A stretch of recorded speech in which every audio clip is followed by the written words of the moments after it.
तारीख खंड 1 प्रतिलेखन संख्या 10। डिक्टेशन स्टार्ट होगा 3 सेकंड बाद। स्टार्ट।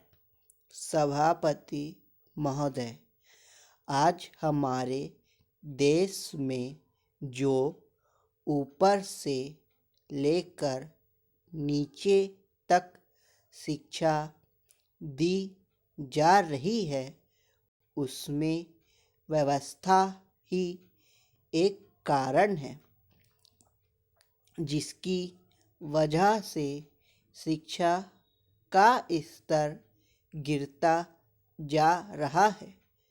मेरा अपना विचार है कि जो शिक्षा प्रणाली है और जिस रूप में शिक्षा दी जा रही है वही अनुशासनहीनता का भी कारण है।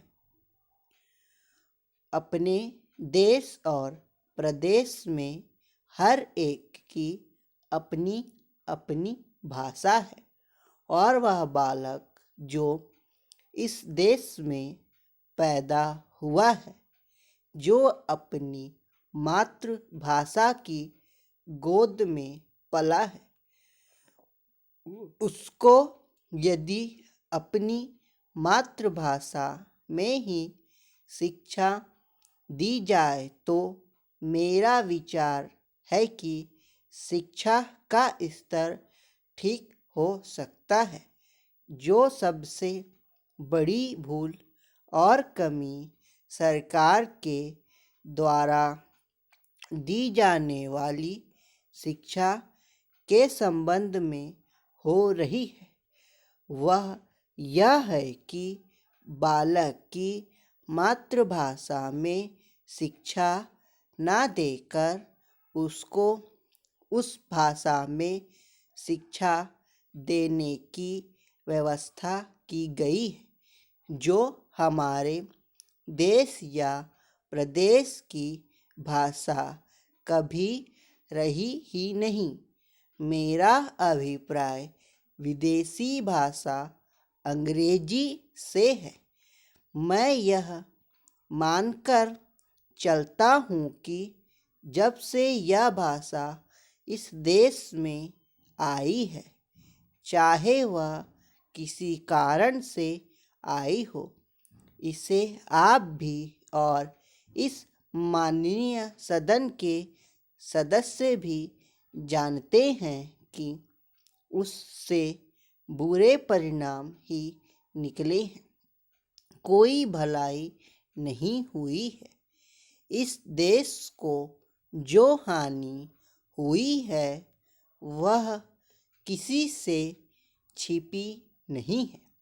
हम देख रहे हैं कि हमारे यहाँ जितना फैशन बढ़ रहा है और जितनी वेशभूषा बिगड़ रही है वह सब अंग्रेजी भाषा के ही कारण है।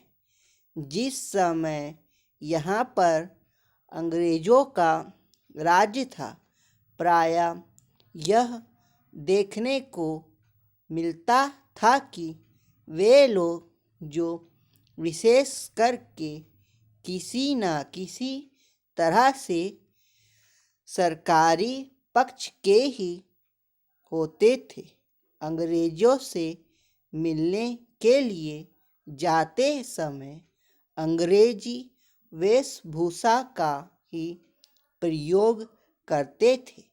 परंतु यह इस प्रदेश और इस देश का दुर्भाग्य है कि अंग्रेजों का राज्य समाप्त हो जाने के बाद भी लोग उनकी वेशभूषा को पहनते चले जा रहे हैं।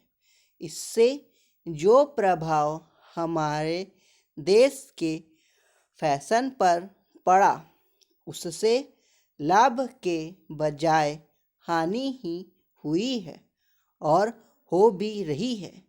मेरा ऐसा विचार है कि अंग्रेजी वेशभूषा से इस देश को बहुत हानि हुई है। भारत की गौरवपूर्ण सभ्यता और संस्कृति के संरक्षण पर पर्याप्त धन देने की आवश्यकता है। Full stop. 80 शब्द प्रति मिनट की गति से डिक्टेशन था। इसका PDF डिस्क्रिप्शन बॉक्स मिल जाएगा। अगर आप चैनल में नए हैं तो चैनल को लाइक कीजिए, सब्सक्राइब कीजिए, साथ ही शेयर कीजिए। धन्यवाद।